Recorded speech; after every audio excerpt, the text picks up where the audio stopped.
Are you ready? I'm ready. Good morning. On several occasions so far, we have referred to the buoyant force as the weight of the fluid displaced by the object. Today we are going to demonstrate that. Flippin' physics. We have a rock hanging by a string attached to a force sensor.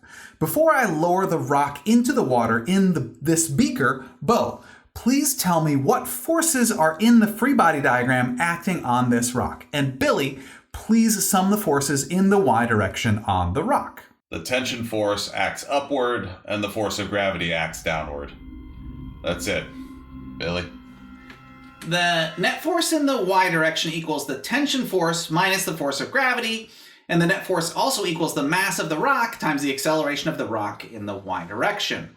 The acceleration of the rock in the y direction equals 0, so the tension force equals the force of gravity, which equals 3.62 newtons. The weight of this rock is 3.62 newtons. You said rock, but Mr. P used lowercase o as the subscript for rock. Why? Yeah, O stands for object. I think he does that to keep the equations more general. Sure. O for object. Thank you. Now, let's identify that tension force as the initial tension force, because we're going to lower the rock into the water in the beaker, and the tension force will change from initial to final tension force. Bobby, please do what Bo and Billy just did, only after I have lowered the rock into the water. Okay. The only change in the free body diagram is that we add an upward buoyant force when the rock is in the water. And the tension force is now the final tension force. Right. The net force in the y direction equals the final tension force plus the buoyant force minus the force of gravity. Again, the acceleration is 0. So the final tension force equals the force of gravity minus the buoyant force. Correct, Bobby. Now, we can solve for the change in the tension force. It equals the final tension force minus the initial tension force. And substituting in the equations y'all solved for, we get the quantity force of gravity minus the buoyant force, all minus the force of gravity. The force of gravity cancels out, and the change in the tension force measured by the force sensor will be the negative of the buoyant force acting on the object. Mr. P? Yes, Bobby? We need to decrease the length of the tension force from initial to final in our free body diagrams by the length of the buoyant force arrow, correct? Absolutely, Bobby. Thanks. You are correct. Because the final tension force has a magnitude which equals the force of gravity minus the buoyant force, it also equals the force of tension initial minus the buoyant force. Therefore, the final tension force does need to be shorter in length than the initial tension force by the length of the buoyant force. Now, when I zero the force sensor and lower the rock into the water, the force measured by the force sensor will be the change in tension force, which will be equal in magnitude to the buoyant force acting on the object. And you can see that as I slowly lower the rock into the water, the buoyant force slowly increases in magnitude. And when the rock is entirely below the surface of the water or submerged in the water, then the buoyant force equals 1.36 newtons. Cool. Nice. It says negative 1.36 newtons. How is the buoyant force positive 1.36 newtons if the force sensor reads negative 1.36 newtons? The force sensor measures the change in the tension force, which we showed equals the negative of the buoyant force. So if the negative of the buoyant force equals negative 1.36 newtons, Right. then the buoyant force equals positive 1.36 newtons. Thanks. Now, instead of using a beaker full of water, we are going to use a measuring cup with a spout for pouring out the water. And before we lower the rock into the water, we are going to fill up the measuring cup such that the level of the water is slightly above the level of the spout and allow enough time for the excess water to flow out of the measuring cup and into the beaker. Just so you know, I've hung a pre-moistened string out of the spout of the measuring cup to make it so that the surface tension in the water will direct the water into the beaker rather than down the side of the measuring cup. Yeah, we need to fast forward a bit to allow all the excess water to flow out. At this point, the water level in the measuring cup is right at the level of the spout.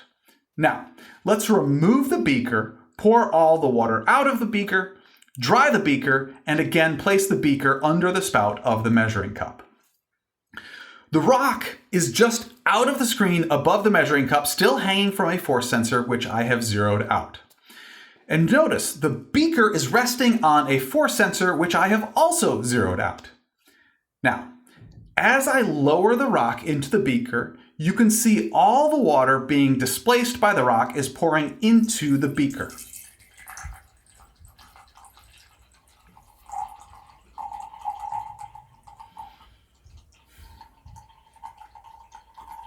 And now the rock is submerged in the water. At this point, you can see that the magnitude of the buoyant force measured using the force sensor holding the rock up with the string is, again, 1.36 newtons. And we can also see the force sensor holding up the beaker is measuring the force of gravity, or weight, of the water displaced by the object, which is slowly increasing because water is still draining out of the measuring cup. And if we speed up the video to allow all the water to drip out of the measuring cup, you will see those two values are almost the same. Because the buoyant force equals the weight of the fluid displaced by the object. The physics works. The physics works. Not the same. 1.37 newtons is not 1.36 newtons. It's off by 1/100th of a newton. Our two values differ from one another by less than 1%. I'd say The physics works. The physics works. The physics works. The physics works. The physics works. Yeah. And realize it took several attempts and one broken beaker to get the result to be this accurate.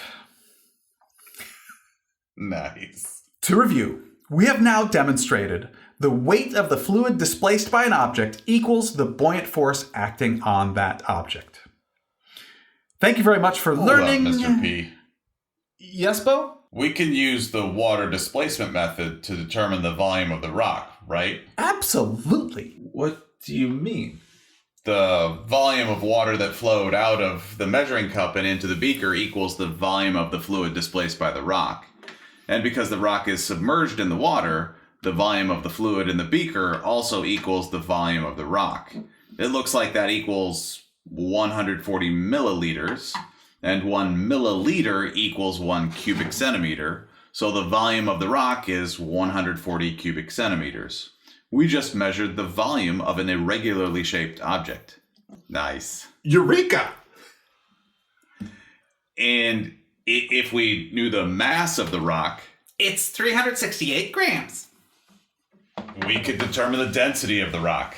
It equals the mass of the rock over the volume of the rock, or 368 grams over 140 cubic centimeters.